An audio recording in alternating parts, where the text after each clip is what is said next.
last thing we're going to do today is de-access the port. And that just means taking the needle out, okay?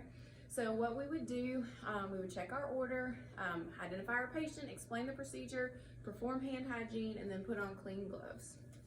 We're going to get our gloves on as we're telling our patient what we're doing. We're about to remove your needle. Maybe they're going home. Maybe it's just time to change it.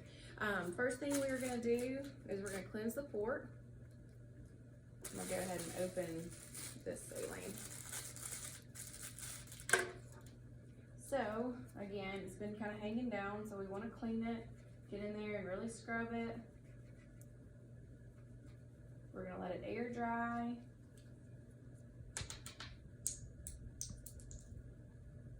We're going to unclamp, and then we're going to pulse flush. Okay, pulse, pulse, pulse. During that last pulse, we're going to clamp it again, disconnect, grab another alcohol, and we're going to cleanse the port one more time. Get in there, really scrub it. While we're letting it dry, we're going to grab our heparinized saline. So the theory behind this is to put some heparin in the line that will actually get into the port and prevent it from clotting up or being difficult to access the next time, okay?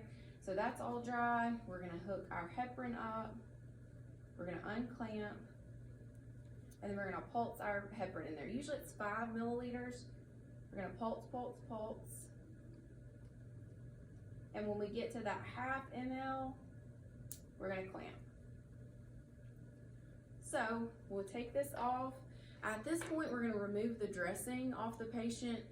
Sometimes, you know, that'll get stuck to your gloves, all of that. If you end up having to remove your gloves, you'll need to wash your hands, put on a new set of gloves, and then we will remove the port. So we've got that off. We washed our hands, we changed our gloves, put on a new pair, and then we're going to stabilize the port with one hand.